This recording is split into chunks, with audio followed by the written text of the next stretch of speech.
Hello everyone. आज की class का हमारा टॉपिक है आंकड़ों का प्रबंधन।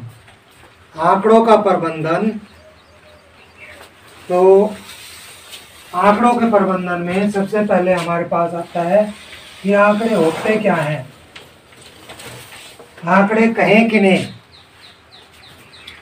आंकड़े वे सूचनाएं होते हैं जिनसे अध्ययनकर्ता कोई ना कोई परिणाम निकालता है, निष्कर्ष निकालता है।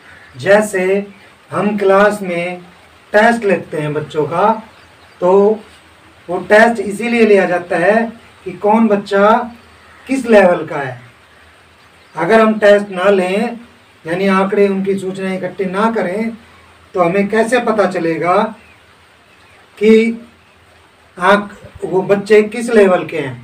तो आंकड़े इसीलिए इकट्ठे किए जाते हैं, किसी भी सूचना से निष्कर्ष निकालने के लिए हम आंकड़ों का प्रयोग करते हैं। आंकड़े दो प्रकार के होते हैं। आंकड़े वे सूचनाएं जिनसे हम कोई परिणाम, रिजल्ट या निष्कर्ष निकालते हैं।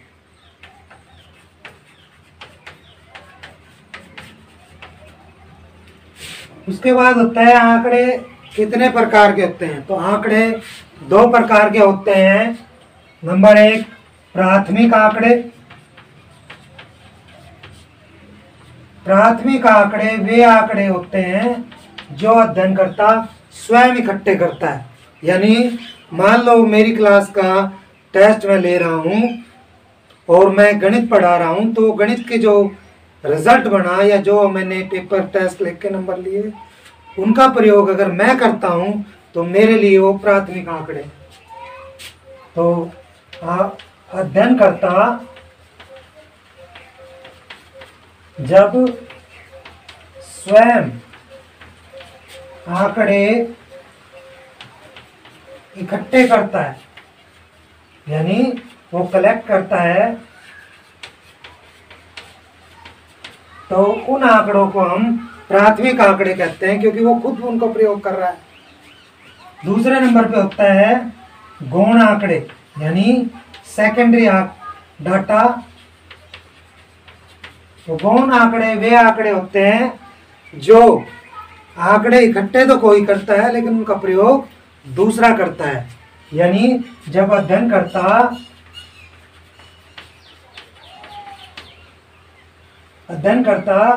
जब दूसरों से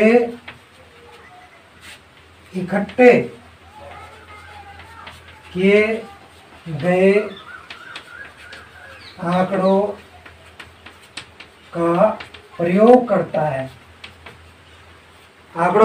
करता है, तो उसे हम, वो आंकड़े उसके लिए गौण आंकड़े हैं, यानी सेकेंडरी डाटा है। अब आता है कि आंकड़ों को हम दिखाएं कैसे, यानी आंकड़ों का संगठन। आंकड़ों का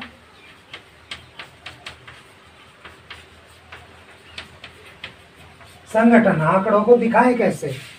तो आंकड़े हम दो तरीकों से दिखाते हैं। एक होता है व्यवस्थित आंकड़े, एक अव्यवस्थित आंकड़े। अव्यवस्थित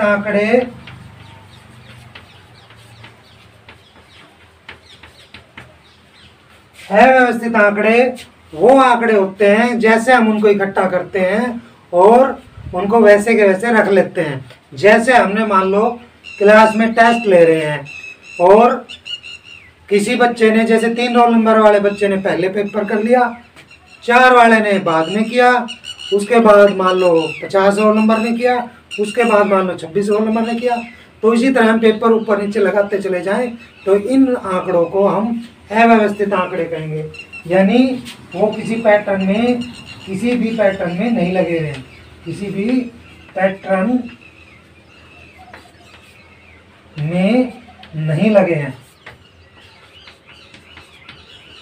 दूसरा होता है व्यवस्थित आंकड़े।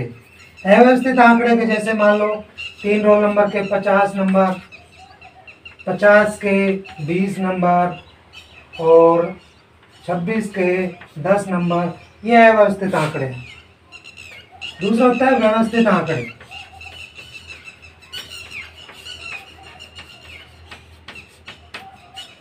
व्यवस्थित आंकड़े किसी ना किसी पैटर्न में लगे होते हैं, किसी भी पैटर्न में लगे हुए आंकड़े।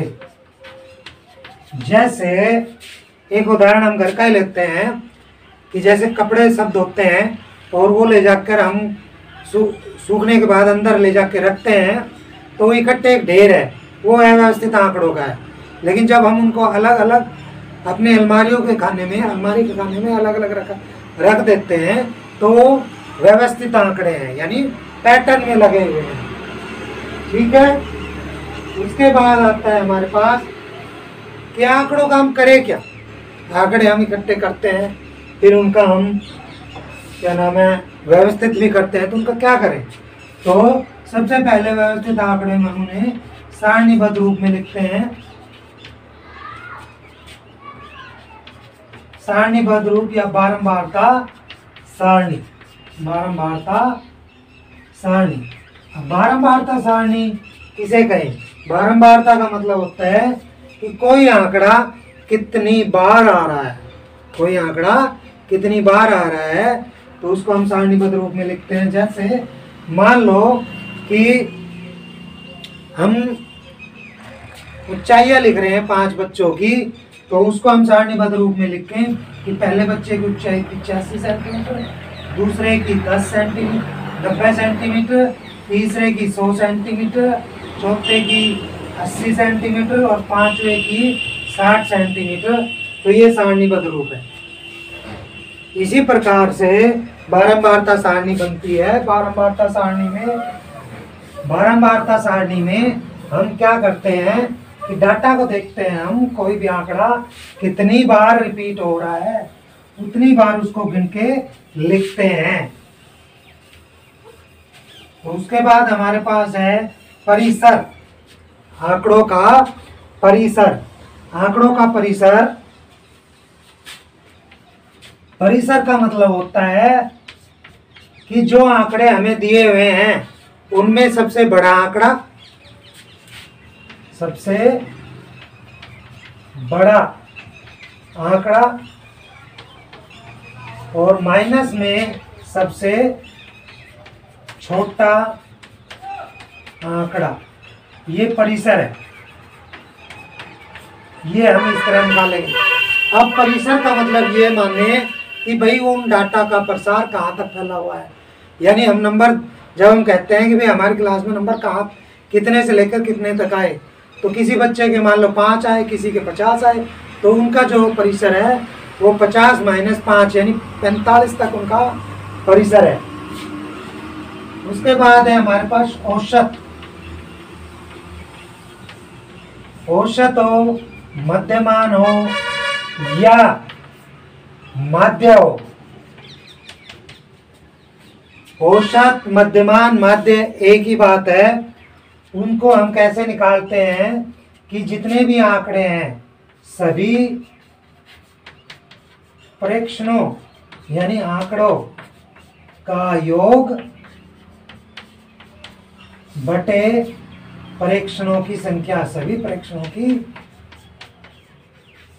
संख्या, यानी उसमें कितने आंकड़े उन सबको जोड़ेंगे और उनके सबके संख्याओं से भाग देंगे।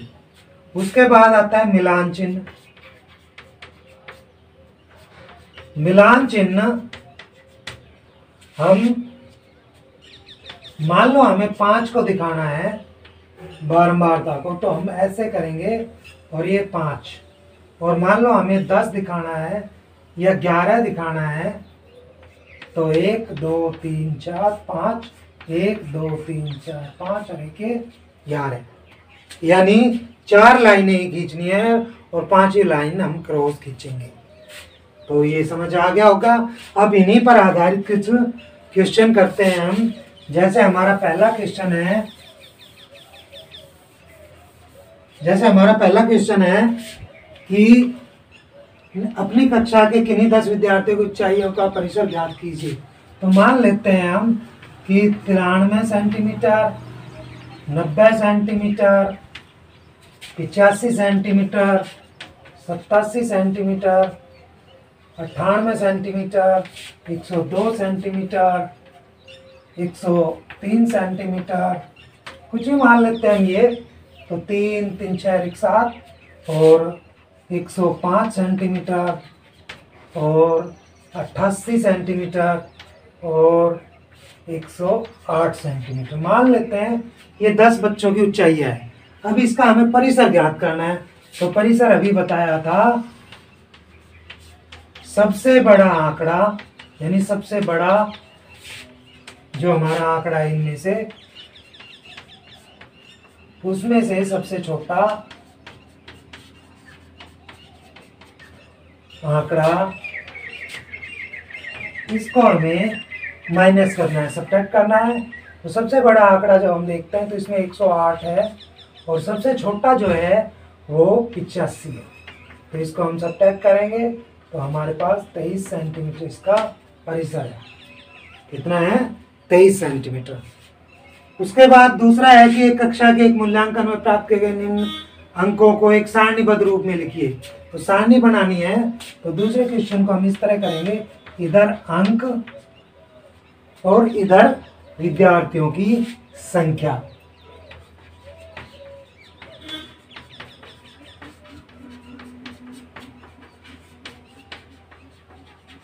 कितने विद्यार्थी हुए? तो सबसे पहले हमारा इसमें सबसे छोटा अंक देख रहे हैं, 1 आ रहा है, फिर 2, फिर 3, फिर 4, फिर 5, फिर 6, फिर 7, फिर 8 और फिर 9। तो एक अंक कितनों के आया? एक अंक 1 के आया। फिर 2 कितनों के आया? 2 एक बार, 2 बार, तो 2 बार आया। फिर 3 कितनों के आया? 3 एक बार आया। फिर 4 कितनी बार आया? 1, 2, 3 बार आया। फिर 5 कितनी बार आया? 1, 2, 3, 4, 5 बार आया। फिर 6 कितनी बार आया? 1, 2, 3, 4 बार आया। फिर 7 कितनी बार आया? 1, 2 बार आया। फिर 8 कितनी बार आया? 8 एक बार। और फिर 9 कितनी बार आया? तो 9 भी एक बार। ये इसका सारणीबद्ध रूप है। अब मान लो हमसे मिलान चिन्ह में दिखाना है इनको, मिलान चिन्ह, तो इनको हम मिलान चिन्ह में दिखाएंगे जो संख्या होती है 1, 2, 3, ये भी 3, 5, 4, 2, 1, 1, ये मिलान चिन्ह। इसके बाद है कि सबसे बड़ा अंक कौन सा है? तो सबसे बड़ा अंक 9, सबसे बड़ा अंक 9 है। सबसे छोटा अंक कौन सा है? 1 है। इन आंकड़ों का परिसर क्या है? तो परिसर बताया था कि सबसे बड़े में से सबसे छोटा घटाइए, 8 है। उसके बाद है इनका माध्य ज्ञात कीजिए, अंकगणितीय माध्य ज्ञात कीजिए। तो माध्य ज्ञात करने के लिए हम क्या करते हैं? माध्य ज्ञात करने के लिए हमें इसको और इसको गुणा करनी होती है। तो इसको मान लेते हैं मैक्स, इसको मान लेते हैं तो fx। 1 की गुणा 1 के साथ 1, 2 की गुणा 2 के साथ 2, 4, 3 की गुणा 3 के साथ 9, 4 की गुणा 3 के साथ 12, 5 की गुणा 5 के साथ 25 और 6 की गुणा 4 के साथ 24 और 7 की गुणा 2 के साथ 14 और फिर 8 की गुणा 1 के साथ 8 और फिर 9 की गुणा 1 के साथ 9। इसको हम जोड़ लेंगे तो 9 1 10 4 14, 14 12 26, 51, 51 75 75 और ये 89 89 97 9 106 9 1 10 4 14 26 51 51 75 75 89 89 और 8 97 9 106। तो और ये हमारे पास विद्यार्थियों की संख्या है, तो इनको भी जोड़ लेंगे हम। 3 6 3 9 5 14 4 18 2 20 21 22। तो जो इसका मध्य आएगा बारंबारता सारणी में हम इस तरह निकालते हैं, यानी जो एफ एक्स है समेशन यानी इनका जोड़, इस एफ एक्स को हम जोड़ को ऊपर और समेशन एफ यानी ये तो नीचे। 106 को हम 22 से भाग दे देंगे, 2 से 11 और 2 से 53 53/11। तो ये हमारे पास आ गए 11 × 44 9 बचे और 11 × 88 4.8। तो इस तरह से हम ये दूसरा क्वेश्चन कर लेंगे। अब हमारा तीसरा क्वेश्चन है कि प्रथम 5 पूर्ण संख्याओं का माध्य ज्ञात कीजिए। अब इसने कहा है हमसे प्रथम 5 पूर्ण। अब बच्चे गलती क्या करते हैं इसमें कि वो 1 से शुरू करते हैं, जबकि पूर्ण संख्याएं 0 से शुरू होती है। बच्चे जो गलती करते हैं वो 1 2 3 4 5 लेते हैं, लेकिन जो पूर्ण संख्याएं हैं वो 0 से शुरू होती है। तो इसका माध्य क्या हो जाएगा? 0 = 1 = 2 = 3 = 4 और बटे 5। तो ये हमारे पास हो गए 10/5 5 नहीं 10 यानी 2। उसके बाद हमारा चौथा सवाल है, एक क्रिकेट खिलाड़ी ने 8 पारियों में निम्न रन बनाए, उसका माध्य स्कोर ज्ञात कीजिए। तो हमें क्या करना है? माध्य ज्ञात करना है मान इसका। तो हमें क्या करना है? इनको सभी प्रेक्षणों का योग, यानी सभी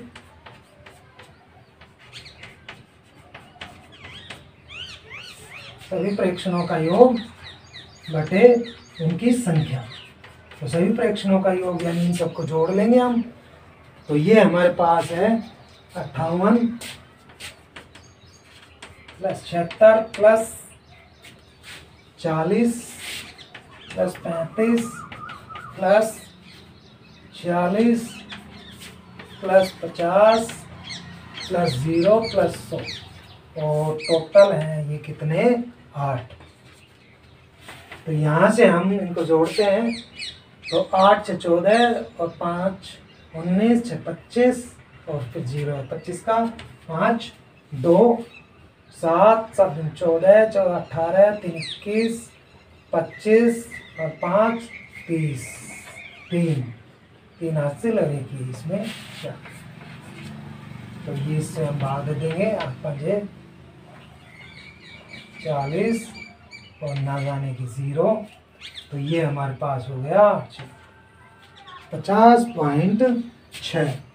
इसके बाद हमारा 7वां सवाल है कि 6 क्रमागत वर्षों में एक स्कूल के विद्यार्थियों की संख्या निम्न थी, उसके माध्य संख्या ज्ञात करो। तो माध्य ज्ञात करना है।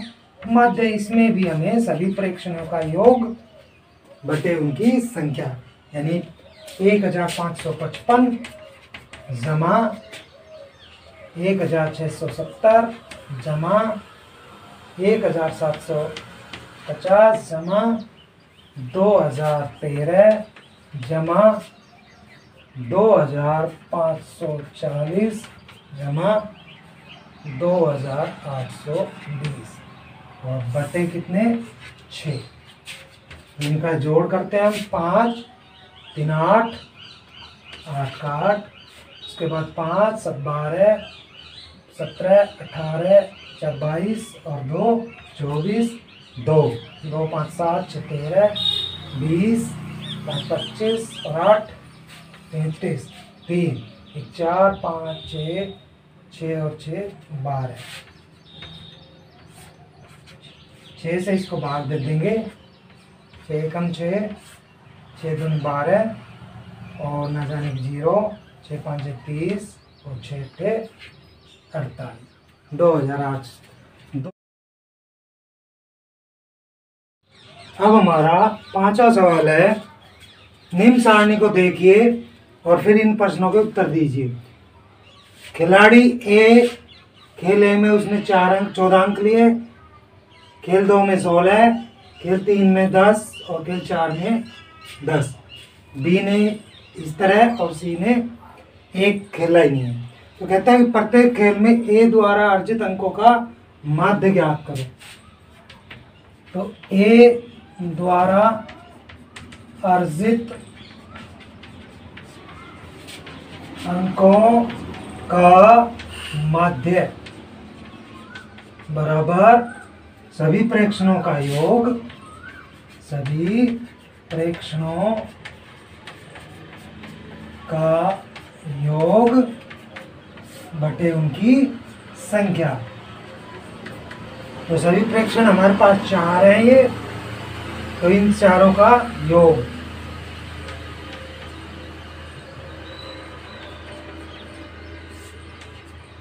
तो ये हमारे पास हो गए 10 और 10 20 और ये 30 50। 4 2 से 2 दूनी 4 और ये 25, यानी 25/2 और 25/2 को करेंगे हम 2 एकम 2, 2 दूनी 4 और 10 यानी 12.5 उसका औसत है। प्रत्येक खेल में सी द्वारा अर्जित माध्य अंकों को के लिए कुल अंकों को हम 3 से भाग देंगे या 4 से। तो सी ने एक खेल खेला ही नहीं, तो उसके अंक कहाँ से, उसके अंकों को हम 4 से भाग नहीं देंगे। कितने से देंगे? 3 से। तो उसका सी द्वारा अर्जित अंकों का माध्य, क्योंकि उसने केवल 3 ही खेल खेले हैं, तो इसलिए उसके अंकों को 3 से ही भाग देंगे। तो ये हमारे पास 11 और 8 19 और 13 32/3। तो 3 से जब हम इसको भाग देंगे तो 3 एकम 3, ना जाने की 0, 10.6। अब उसके बाद बी ने सभी 4 खेलों में भाग लिया, तो उसके अंकों का माध्य को किस प्रकार ज्ञात करेंगे? बी ने 4 खेलों में भाग लिया है, लेकिन उसके 0 आए हैं अंक, तो उसने फिर भी लिए हैं, तो 0 अंक लिए हैं, तो भाग तो उसको भी 4 से ही देंगे। बी द्वारा अर्जित अंकों का माध्य बराबर 0 जमा 8 जमा 6 जमा 4/4, यानी 8 से 14 4 18/4। तो 2 दूनी 4, 2 दूनी 18, यानी 9/2, 4.5, यानी 4.4 उसका मान। अब किसका प्रदर्शन सबसे अच्छा रहा? तो जब जिसके माध्य ज्यादा है, माध्य किसका ज्यादा है? ए का, तो इसका प्रदर्शन सबसे अच्छा रहा। ए का माध्य ज्यादा है, इसलिए ए का प्रदर्शन अच्छा रहा। उसके बाद हमारा 8वां सवाल है, एक नगर में किसी विशेष सप्ताह में 7 दिनों की बारिश निम्न प्रकार से है। सोमवार को 0.0 मिलीमीटर, मंगलवार को 12.2, बुधवार को 2.1, बृहस्पतिवार को 0.0 और शुक्रवार को 20.5 और शनिवार को 5.5 और रविवार को 1.0। तो इनका परिसर क्या है? तो परिसर सबसे बड़ा आंकड़ा, अब सबसे बड़ा आंकड़ा इसमें कितना है? 20.5 और सबसे छोटा आंकड़ा 0.0, तो यानी इसका परिसर 20.5 है। उसके बाद है इस सप्ताह की माध्य वर्षा ज्ञात कीजिए। तो माध्य वर्षा निकाल लेंगे हम। माध्य वर्षा में हम इन सबको जोड़ेंगे, यानी 0.0 जमा 12.2 जमा 2.1 जमा 0.0 जमा 20.5 जमा 5.5 जमा 1.0 और इसको हम भाग करेंगे 1 2 3 4 5 7 से। इसको जब हम जोड़ते हैं तो 5 5 10 11 और 2 13 दशमलव हासिल 1 2 7 7 2 9 9 और 2 11 हासिल 1। तो ये 1 और 2 3 और 1 4। 7 से जब हम इसको भाग देंगे तो 7 5 35 6 बच्चे और 7 नीम 63 5.9 मिलीमीटर वर्षा हुई माध्य। उसके बाद है कितने दिन वर्षा माध्य वर्षा से कम रही। तो इससे 5.9 से हम कम देखते हैं। तो एक तो सोमवार को, एक बुधवार को और एक बृहस्पतिवार को और एक शनिवार को और एक रविवार को। तो कितने दिन हुई 1 2 3 4 और 5 5 दिन मध्य वर्षा से कम वर्षा रही। तो इस प्रकार हमने आंकड़ों पर आधारित कुछ सवाल किए। आशा है कि सवाल समझ आए होंगे। अगर कोई क्वेश्चन नहीं भी समझ आया हो तो कमेंट बॉक्स में लिखिए ताकि हम उसको दोबारा से कर सकें।